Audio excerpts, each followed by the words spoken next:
Y'all ready to be history? Get started. Welcome. Hi. Hello, everyone. To the Pro Audio Suite. These guys are professional. They're motivated. Thanks to TriBooth, the best vocal booth for home or on-the-road voice recording. And Austrian Audio, making passion heard. Introducing Robert Marshall from Source Elements and Someone Audio Post, Chicago. Darren Robbo Robertson from Voodoo Radio Imaging, Sydney. Tech to the VO Stars, George the Tech Whittam from LA. And me, Andrew Peters, voiceover talent and home studio guy. Line up, learner! Here we go. And welcome to another Pro Audio Suite. Thanks to TriBooth. Don't forget the code if you want to get $200 off your purchase. Try PAP200. That's TRIPAP 200. And Austrian Audio, making passion heard. Also, don't forget, whatever platform you're listening to us on, can you just give us a like, a subscribe, or whatever else, ringing bells and thumbs up and... Give us a thumbs down. I don't care. Whatever you want to do. Give us anything. Just anything. let us know you're alive. Yeah, Throw us a bone. That's right. Yeah, chuck us a bone. Keep us going. Anyway, talk about keeping us going. A few weeks ago, we tested the NT USB Plus from Rode, the new USB mic. And we did say we were going to do a bit of an experiment. Basically, could you use that microphone on a session, particularly one that uses a lot of EQ and compression, which is, of course, commercial radio in particular. So the experiment was thrown over to, once again, Robbo. Yes. And much to Robert's amazement, the amount of stereo effects that are going on in the background as well. I'm still trying to get my other half back. But yeah. Was it the right or the left that fell off? Or the centre, one or the other. Right. Yeah. Hopefully the right. Anyway, Robbo's put some stuff together and we can have a bit of a listen and see if you guys can work out. And I think I know which one's which. What's the other mic? And B, Yeah. which one's which? So Yeah. I thought that might be And which one interesting. sounds the best to your ears. Yeah. Interesting. So where do we want to start? Do we want to go with just a clean? Well, let me set it up first. So basically what I did was I just opened up a Pro Tools session of a top of hour that I'd made for a client of mine a couple of months ago and sent AP the script, which he voiced once on the mystery mic and once on the Rode USB. And then I basically took out the original voiceover, dropped in AP's file of the mystery mic and remixed the session as I normally would. Then all I did was I replaced the mystery mic file with the Rode USB file. I just adjusted some EQ, left everything else the same, compression and effects and all that sort of stuff, and mixed that out. So I guess maybe what we should do is play the two mix files. So the first one is simply called File 1. From Lilyvale to It Giroa, makes me feel good. I love it. the music that makes you feel good. Be having a good time. This is the Illawarra's #1. And then can I also just say I'm glad I didn't pay AP for the voiceover because in neither file did he voice the client's name. Is that right? That's right. Yeah, well, they pay extra for that. All right. So that's one. And this one will be forever known as File 2. From Lilyvale to It Giroa, makes me feel good. I love it. the music that makes you feel good. Be having a good time. This is the Illawarra's #1. So one of them is obviously the Rode USB mic. Which one is it? And what's the other mic? I'm not sure if I'd change my mind now. Ah, interesting. Okay. All right. Well, let's go around the table. Who's going to start? I can only tell when I heard the raw audio. I Okay, could tell all right. I could tell the difference, and I could tell what I thought was the raw audio in the two. But in the mix, pretty hard to tell. They're really Pretty hard. close, right? That was my first What impression. about you, Robert? I still think that mic 2 is the better mic and mic 1 is the cheaper mic. And I just think that mic 1, there's a little bit more of a sibilance thing to it in the final mix and it's thinner, maybe. So to you, that makes it automatically the less expensive mic. I think so. This is really hard I to know. tell in the mix. Subjective. And I've not listened to any other file except for the 2 mix files. I'm thinking that mix 2 sounds really quite toppy in cuts. And I kind of like mix 1, but I'm sort of leaning towards mix 2. I don't know why, but I like mix 2 better. yeah, it just cuts more. That's all. But they're really close, right? I think mix. Yeah, very close. Okay. Well, really mix 2 is the OC18 and mix 1 is the Rode. Ding ding ding ding ding ding ding ding. So what do I win? So we win. Yeah. We won that one. Yep. That's 1 point to you, Robert. 1 That's point 18, to yeah. me. I thought one had a more like sibilant and less pleasing top end. It wasn't that it had less of it. It was less organized. It was Yeah, I found I had to fuck around with the top end more on the USB mic to get it close. But having said that, we're talking about a USB mic and we're talking about an OC18 and a Grace M101. There's like a $400 spread between the mics. At least, plus right? plus the preamp. Oh, the preamp. So you're talking about a mic. What's the NT USB plus? What they sell for? Like $169? $160 or something. Right. So you talk Isn't it? $160, and then you're talking about an OC18 and a Grace M101. Now Grace goes for what? $1,000 US? I don't know. About. Hold on. Yeah. Yeah, and then the 18 would be $800, 800? isn't it? yeah, Probably. yeah, it would be 800. Yeah, So basically $1,800 versus $160. Yep.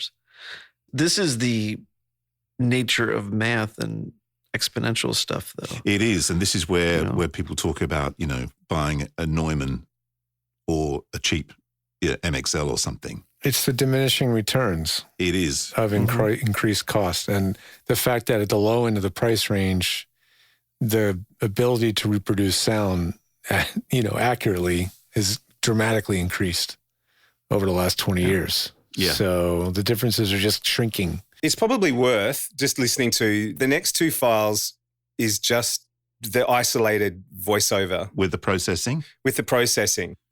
So this is the processed, like mic 1 and mic 2 EQ'd, processed. Everything in. But without the beds and everything. Yeah. From Lilyvale to Giroa, the music that makes you feel good. This is the Illawarra's #1. And here's mic 2. From Lilyvale to Giroa, the music that makes you feel good. This is the Illawarra's #1.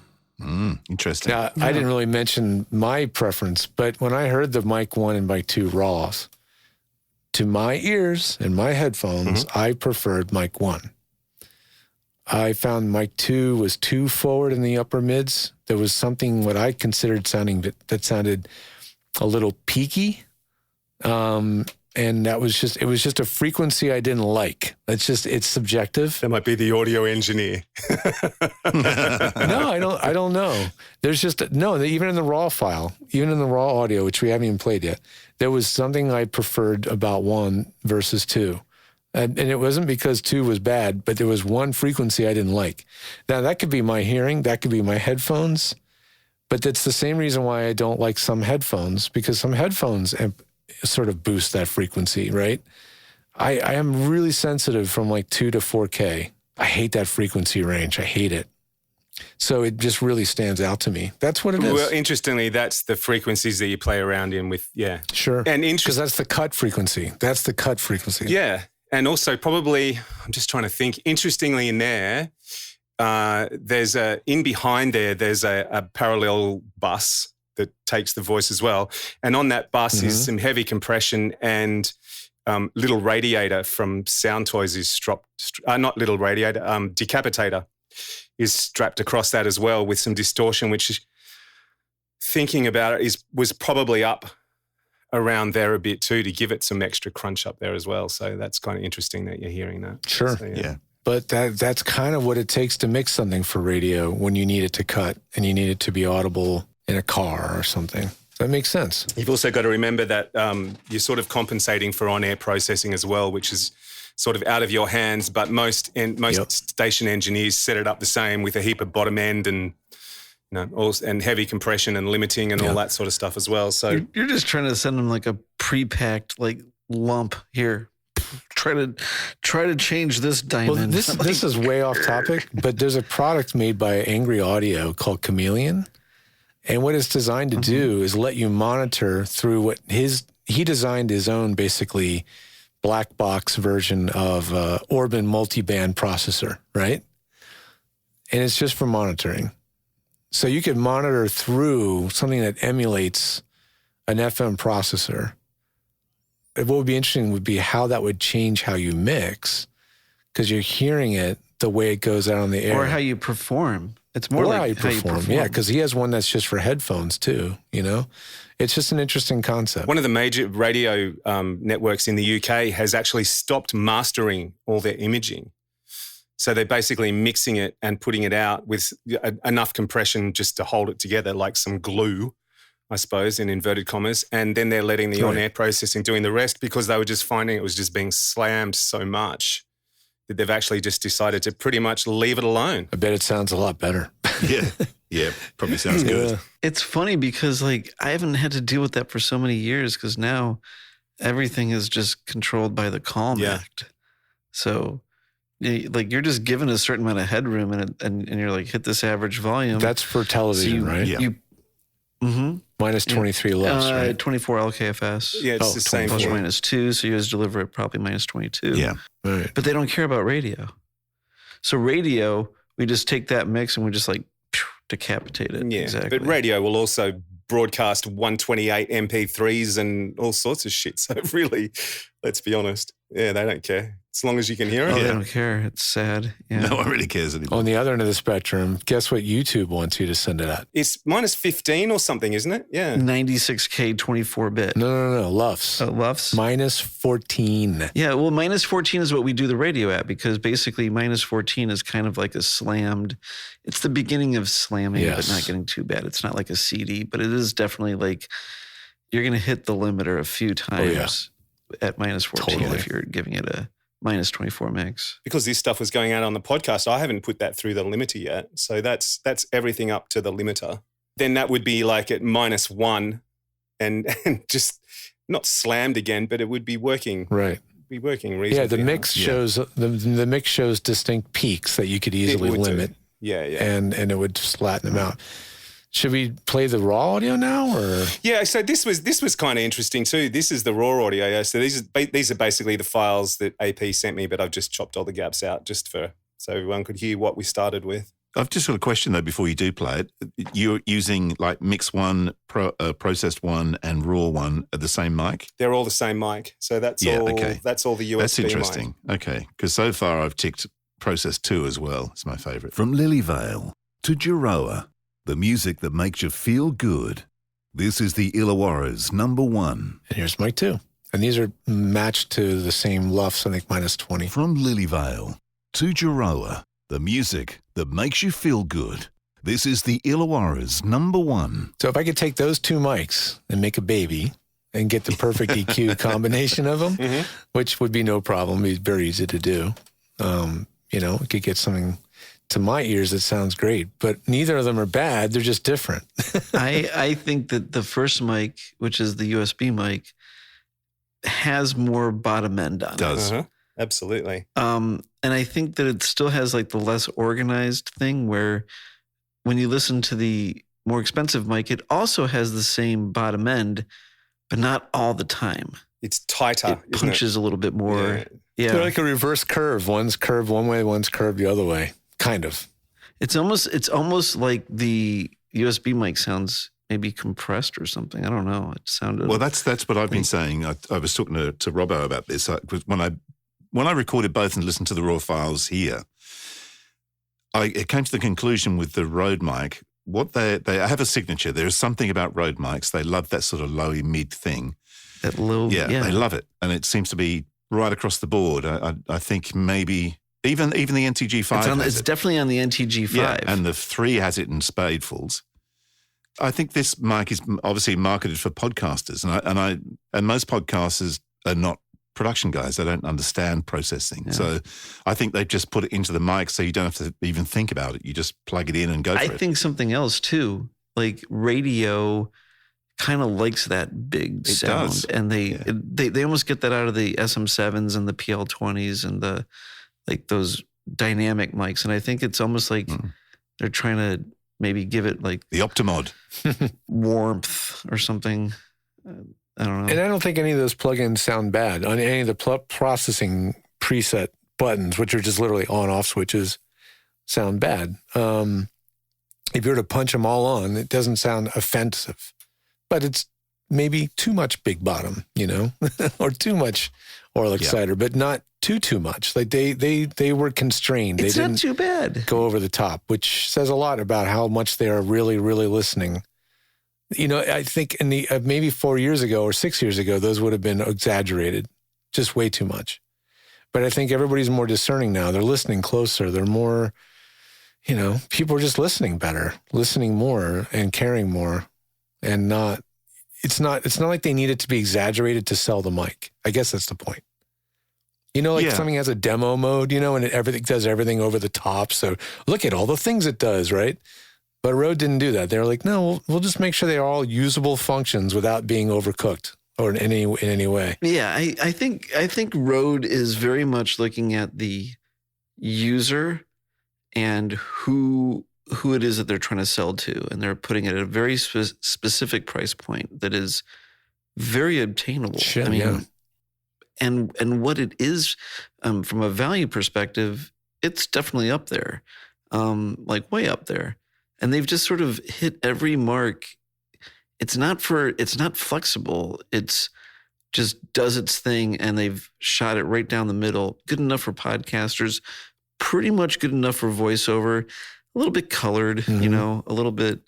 But man, if you jumped on a session with someone with that mic, you would not go like, "What mic are you on?" No.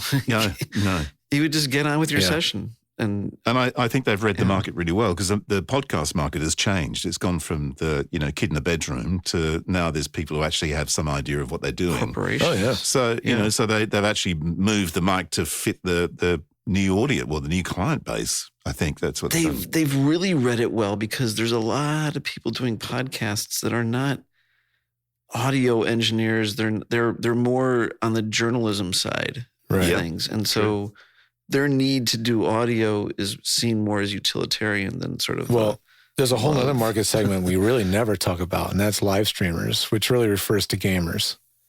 And it used to be completely acceptable to have a headset mic, just a boom mic on your headphones, and that's good enough. But the live streamers that are on YouTube and Twitch and stuff, they're using large diaphragm condensers now, I see a lot of NT ones. Oh yeah, they want high quality audio. They're using Stellars and all this stuff.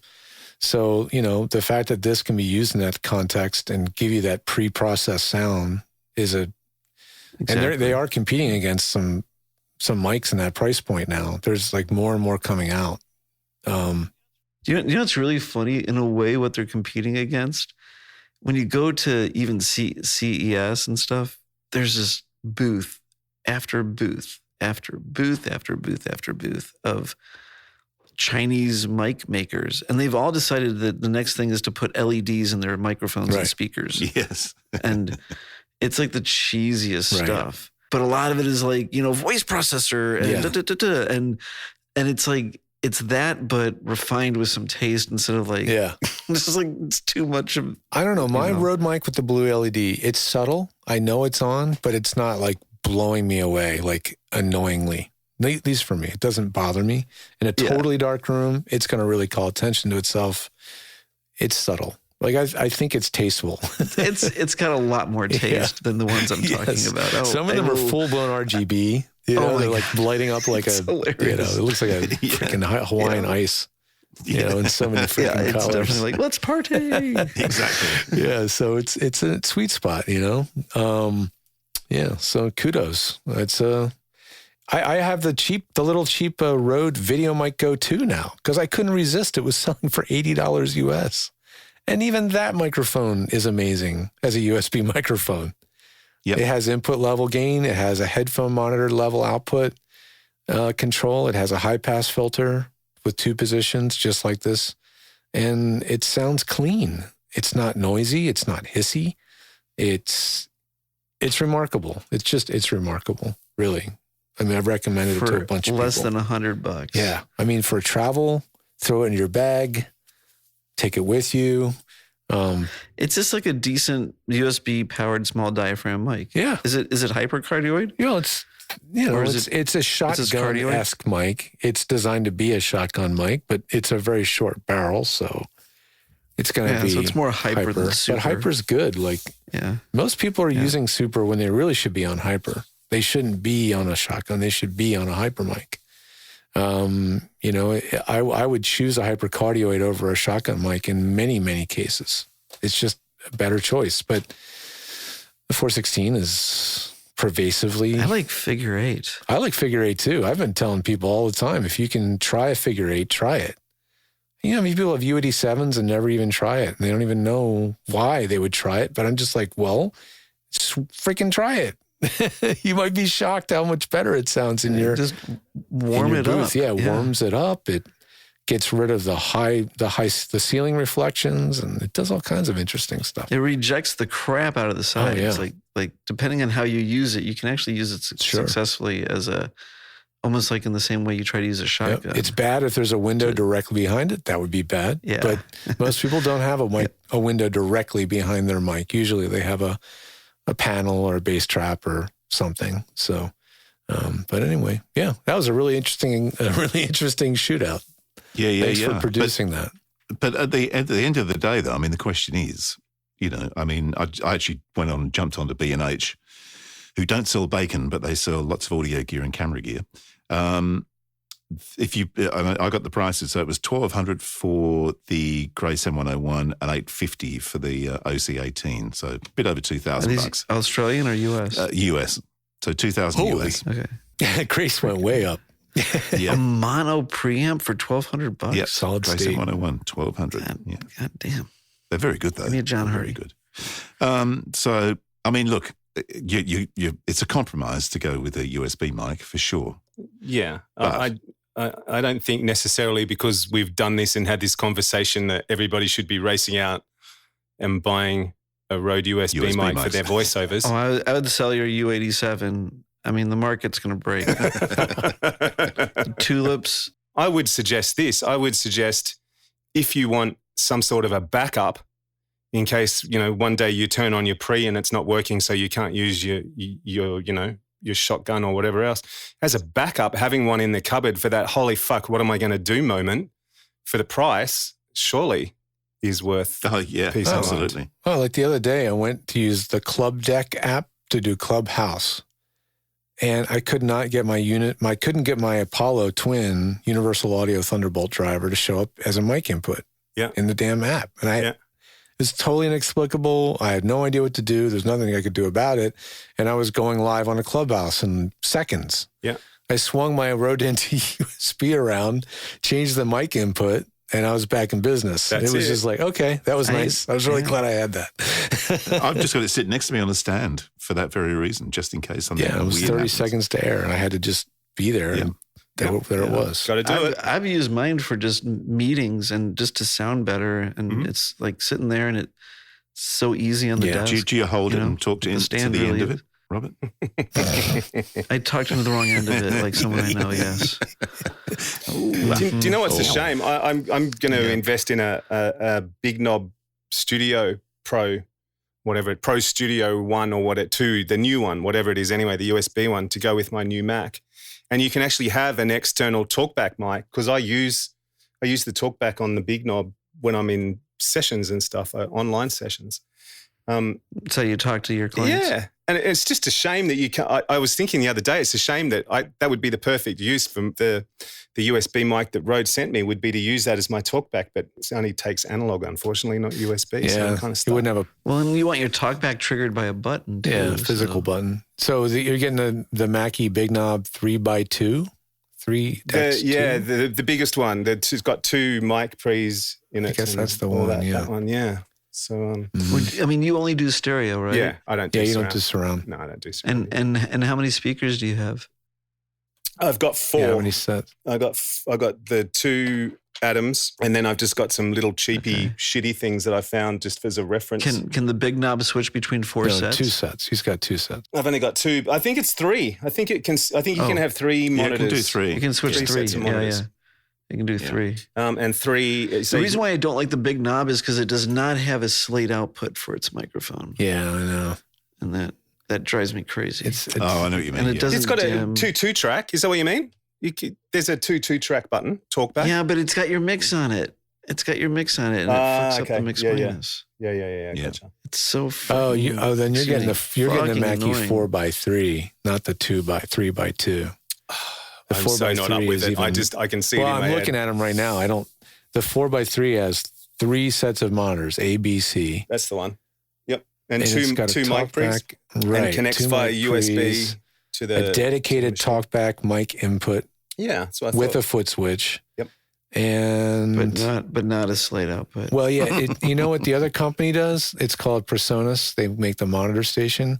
Oh yeah. They don't have a dedicated They have a output, slate but what they output. do is they have a Q bus. So you just assign only the Yes. talkback to the Q, and that to the yeah. Q. and that Gotcha. fixes Yeah, it. right. It's another option. You can do it that way. Well, we've really digressed. It was dug in. We've gone deep, haven't we? Yeah. Robbo, do you use the local queue, or do you just kind of go into like no local talent? I mean, don't you have? Oh like, no, I don't use it locally. like a No. booth at your I place? just use the two. There's on the talkback. There's a 2 phones or studio, and so I just use that. I've got that coming back Yeah. into the 002 that is rack. your slate output. Yeah, that's my slate, and that just goes back into the Mac and out. Thanks to Source Nexus, which some slack ass company may. I don't know who they are. Fucking amateurs, Exactly. really. But anyway, Yeah. But if anybody's listening wants to give us their thoughts on what they've heard today, apart from critiquing us, because we don't want that kind of caper. they might take back their like they gave us at the beginning of the episode as well. Yeah, that's right.